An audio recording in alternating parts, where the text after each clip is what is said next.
Assalomu alaykum. Bugungi mavzuyimiz to'g'rilik dastgohida magnitli patronlarni ularga qo'yilgan talablar va tuzilishi turlari. Xo'p, mavzuyimizga kirishimiz mashinasozlik sanoatida turli xil detallarga yuqori aniqligida ishlov berish o'tkazish uchun to'g'rilik dastgohlaridan keyin qo'llaniladi. To'g'rilik dastgohlari detallarda mahkamlash, aylantirish, turli xil patronlardan foydalaniladi. Aylantirishda ulardan biri bu magnitli patronlar. Magnitli patronlarda ferromagnit materiallardan tayyorlangan zagotovkalarni tez va ishonchli mahkamlashga imkon beradi. Bunda asosan magnitli patronlardan foydalanishdan maqsad ishni tezlashtirish, tezroq zagotovkani almashtirish bo'ladi. Ulardan ayniqsa yupqa devorli, shaklli, noqulay yoki siqilishga deformatsiyalarga ketadigan siqilganda detallarda mahkamlanish juda qulay hisoblanadi. Magnitli patronlarni qo'llanishi, ishlab chiqarilishi unumdorligini oshiradi. Sozlash vaqtini kamaytiradi va operatorning mehnatini yengillashtiradi. Shu sababli magnitli patronlarning tuzilishi, ishlash prinsipi, turlari va ularga qo'yiladigan talablarni o'rganish katta amaliy ahamiyatga ega.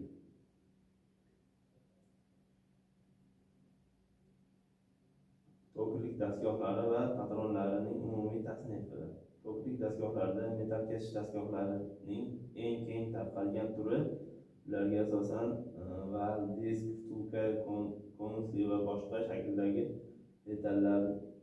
detallarni aylanish orqali ishlovdan o'tkazishda ishlatiladi. To'g'rilik dastgohlarida detallar shpindelga o'rnatilib, patron orqali mahkamlanadi va aylanish harakatini oladi.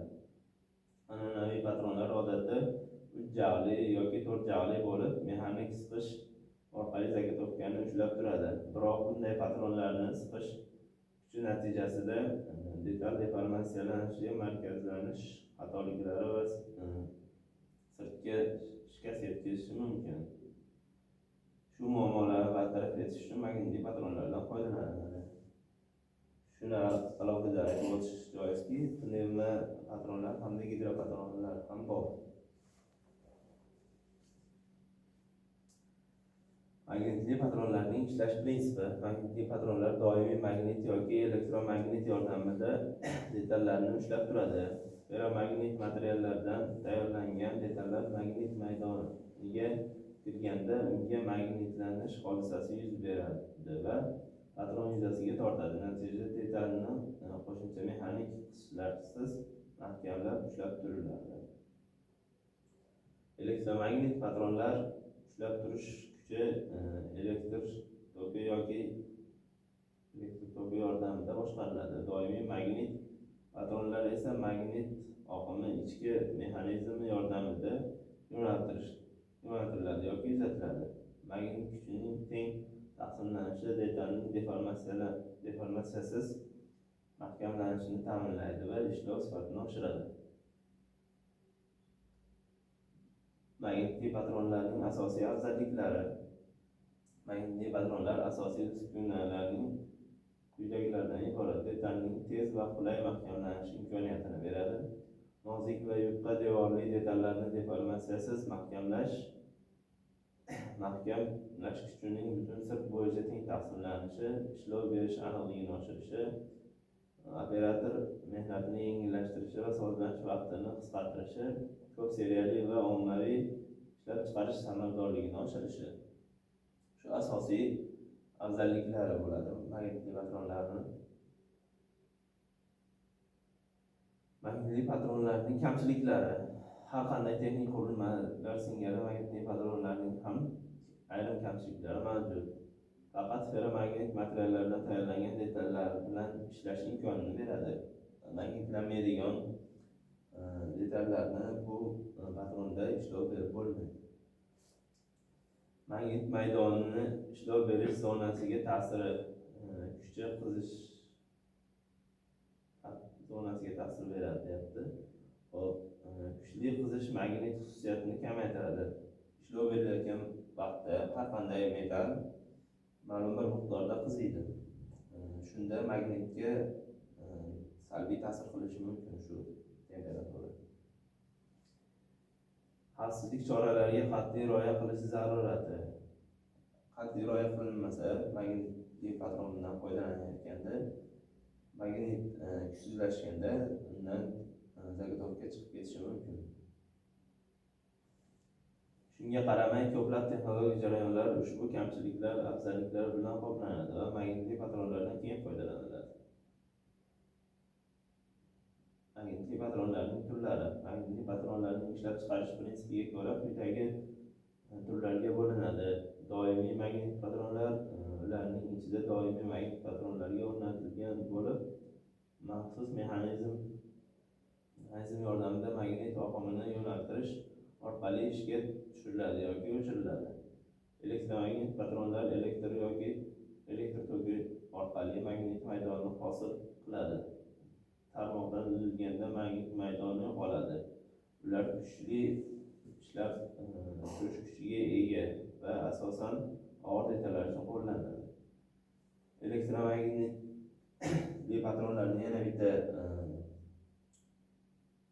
kamchiligi deb oladigan bo'lsak, dastgohda ishlov berayotgan paytimizda tokda uzilish hosil, elektr tokida uzilish hosil bo'ladigan bo'lsa, u detal tokli dastgohda chiqib ketishi mumkin.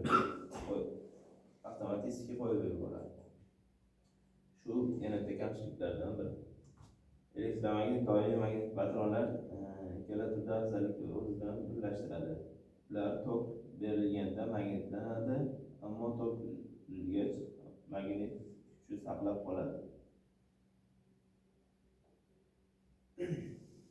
Magnitli patronlarning tuzilishi. Magnitli patronlar asosiy qismlari quyidagilardan iborat: korpus, magnit tizimi, doimiy magnitlar yoki elektromagnit kontaktlar, qoplanuvchi ishchi sirt, qayta magnitlash va deformatsiyalash mexanizmi, kontakt halqalari, elektromagnit turida sovutish va izolyatsiya elementlari. Korpus yuqori magnit o'tkazuvchanlikka ega bo'lgan po'latdan tayyorlanadi. Ishchi yuzasi ko'pincha radial yoki parallel yo'naltirilgan magnit qutblarga ega bo'lib, u detal bilan bevosita tutashadi. Elektromagnit patronlar elektr sxemasi va boshqarilishi. Elektromagnit patronlar g'altaklar orqali o'tuvchi elektr toki natijasida kuchli magnit maydon hosil bo'ladi. Bunday patronlar maxsus boshqaruv bloki orqali boshqariladi. Boshqaruv tizimi magnit kuchini o'zgartirish, xavfsizlikni nazorat qilish va haddan tashqari qizib ketishni oldini olish funksiyalariga ega bo'ladi. Patron o'chirilganda detalning magnitdan xoli qilish uchun demagnitlash qurilmasi qo'llaniladi. Bu detalning keyingi ishlov jarayoniga salbiy ta'sir ko'rsatadigan qoldiq magnitlarni kamaytiradi.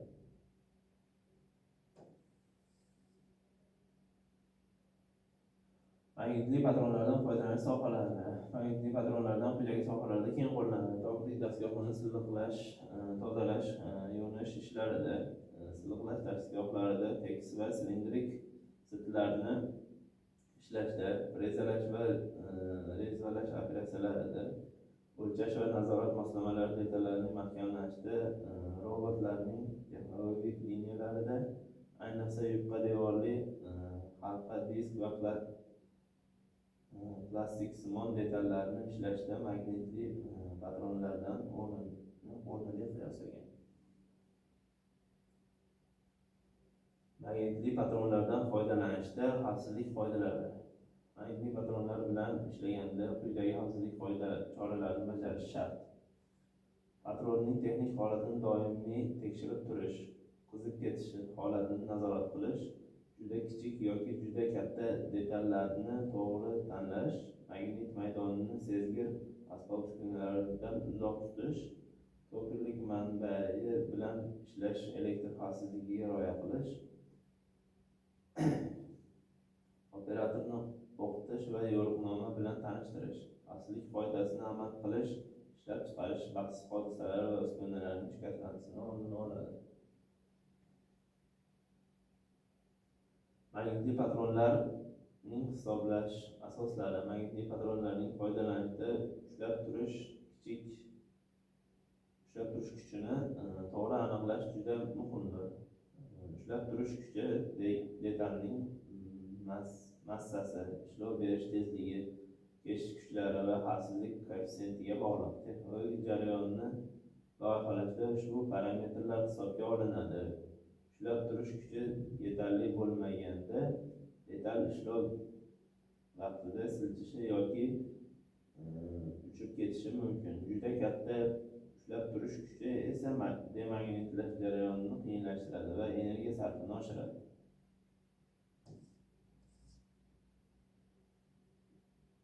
Amaliy misollar. Sanoatda magnitli patronlardan keng foydalanilayotgan amaliy holatlarga quyidagilar kiradi. Yupqa devorli halqa detallarini to'g'rilashda murakkab shaklli lis materiallaridan namunalarni kesish, nozik o'lchamli detallarni silliqlashda, tayyor mahsulotni nazorat qilish va jarayonida mahkamlashda. Bu holatlarda an'anaviy mexanik patronlar ko'plab noqulayliklar tug'diradi. Magnitli patronlar esa jarayonni ancha yengillashtiradi. Yupqa detallarni oddiy mexanik patronlarda ushlash ancha noqulaylik tug'diradi. Buning sababi bu narsani ezib qo'yish, deformatsiya bo'lishiga olib keladi. Magnitli patronlar ekspluatatsiya qilish va texnik xizmat ko'rsatish. Magnitli patronlar uzoq muddat xizmat qilishi uchun muntazam profilaktika ishlari olib borilishi lozim. Ishchi yuzasida axloqsizlik va metall changlaridan tozalanishi, seleksiya qatlamlarining shikastlanishini tekshirish zarur. Elektromagnit patronlarda elektr ulanish holatiga ham nazorat qilinadi. Vaqti bilan magnit kuchi kamayishi mumkin. Bunday holatlarda magnitlarni qayta magnitlash tavsiya etiladi. Shuningdek, patronlar ham muhitdan himoyalanishi lozim. Tashqi muhitdan. Chunki korroziya magnit xususiyatini pasaytiradi. Tashqi muhitdan ularni himoyalash kerak. Korroziyaga uchragandan keyin patronlar o'zini xususiyatini yo'qotadi, magnitlanishi kamayadi. Magnitli patronlarning rivojlanishi. Hozirgi kunda magnitli materiallar va elektronika sohalarida yutuqlari magnitli patronlarning takomillashuviga olib kelmoqda. Yangi avlod neodim magnitlari asosidagi patronlar yuqori magnitli energiya zichliligiga ega bo'lib, kichik o'lchamli hamda katta ushlab turish kuchini ta'minlaydi. Kichik o'lchamli bo'lgan detallarni ham katta kuch bilan ushlab tura oladi bunday magnitli patronlar. Shuningdek, raqamli boshqaruv tizimi, sensor va avtomatlashtirilgan demagnitlash uskunalari bilan jihozlangan zamonaviy magnitli patronlar ishlab chiqarish joriy etilmoqda. Bu esa ularning aniqligi va ishonchliligini yanada oshiradi. Raqamli boshqaruv deganda insonsiz oddiy robot yordamida ham ishlaydigan magnitli patronlar bor. Robot manipulyator zagodovkani olib borib magnitli patronga qo'yadi. Avtomatik komanda bilan shu magnitli patron o'zini magnitlanish hodisasini bajarib zagodovkani ushlab qoladi. Xulosa: to'rtlik dastgohda magnitli patronlardan foydalanishda ishlab chiqarish texnologiyalarini sezilarli darajada takomillashtiradi. Ular yordamida murakkab shaklli va nozik devorli detallarni yuqori aniqlikda ishlovdan o'tkazish mumkin. Magnitli patronlarning turli tuzilishi va ularga qo'yiladigan talablar chuqur o'rganish kelajakdagi muhandis va texnologlar uchun muhim nazariy va amaliy ahamiyatga egadir. Mazkur mustaqil magnitli patronlarning umumiy tasnifi, ishlash prinsipi, turli afzalliklari va kamchiliklari, shuningdek ulardan foydalanishdagi xavfsizlik masalalari yoritib berildi. olingan bilimlarni ishlab chiqarish jarayonlarida samarali tashkil etish bo'ladi.